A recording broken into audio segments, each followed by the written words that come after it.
Today, Tutankhamun is the most famous name of all these ancient kings. But during his lifetime, historians believe he was insignificant. He was a kid, 9, 10, 11 years old, the little-known, relatively minor pharaoh. Yet Tutankhamun's tomb transformed his fate. This young boy king became one of the most powerful symbols in Egyptological history. Kent Weeks has spent 40 years studying the Valley of the Kings. Kent and teams of archaeologists are working to resolve a crucial mystery. How did Tutankhamun's tomb transform the boy king from a minor pharaoh to one of the most celebrated men in history? Kent believes the first clue lies in how the tombs in the valley are decorated. He wants to understand why the imagery in Tut's tomb is so different to those belonging to more powerful pharaohs.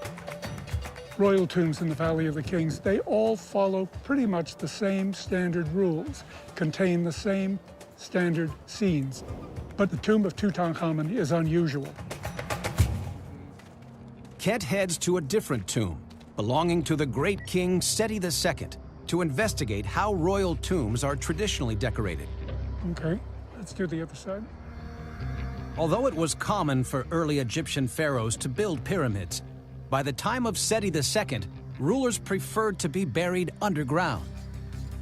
It was around 2700 BC that pyramids were used as the burial place of Egypt's pharaohs. These tombs are 1,000 years more recent than that.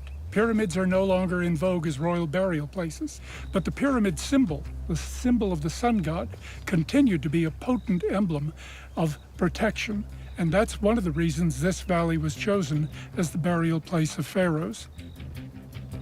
That mountain looks like a pyramid. Here you could have the pyramid shape, the symbol of the sun god, hovering protectively over the pharaoh's burial. Kent makes his way down into Seti II's tomb. Inside, he forensically records every square inch of the carvings adorning the walls.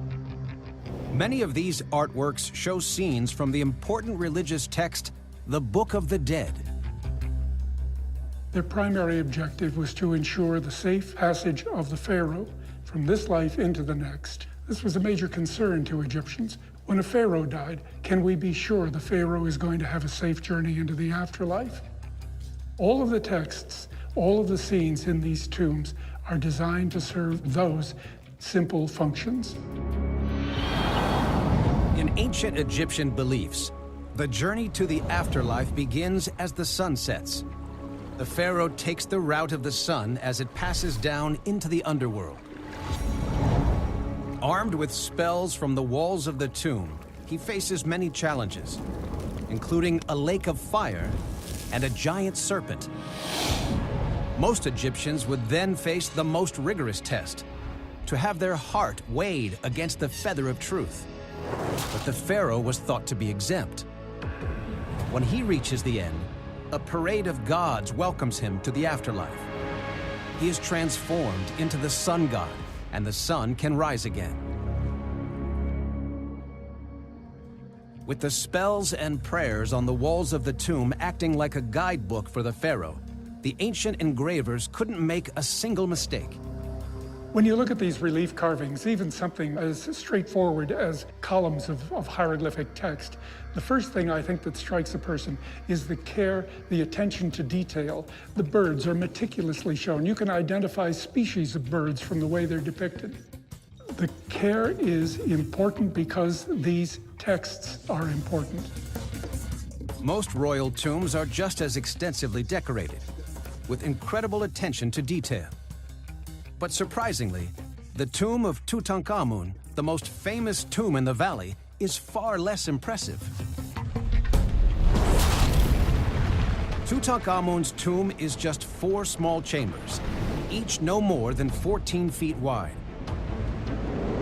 At the heart of the tomb is a sparsely decorated burial room, modestly painted and with no carvings.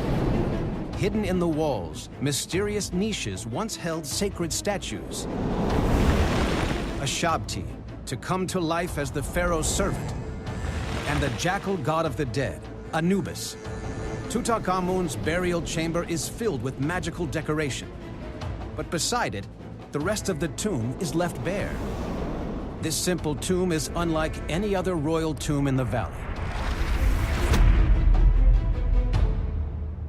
All of these things conspire to make Tutankhamun's tomb unlike any other in the Valley of the Kings, and we can't be sure why. Today, Kent has a rare opportunity to study the religious texts inside Tutankhamun's burial chamber up close. He searches for clues that might explain why they're not as elaborate as other pharaohs. Kent works with a team carefully conserving the delicate decoration. Lori Wong has found mysterious anomalies in the way the ancient walls have been painted. If we notice here, at the very base of the wall, you can see that there's drips running down. Throughout this tomb, we have drip marks. So it suggests this very fast, fluid action in terms of the application of the painting materials. Also, what's really unusual is that in this small burial chamber, each wall has a slightly different painting technique. It's unusual because one would expect in a small chamber that the painting technology would be the same from wall to wall. Kent has found something else strange about the imagery in the chamber. In other tombs, long corridors were filled with column after column after column of religious texts. Here, we have just a few highly abbreviated scenes. Kent has spotted an illustration of the pharaoh's journey through the underworld, but it's been dramatically simplified.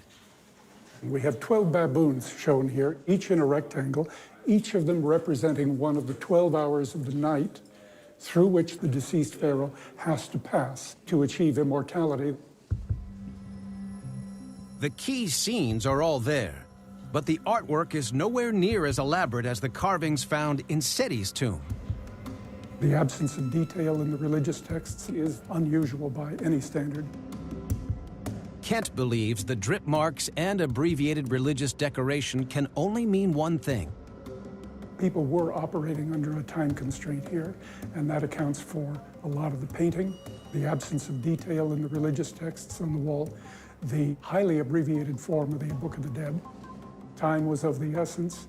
For whatever reasons, political or religious or what have you, they did want to get it done quickly.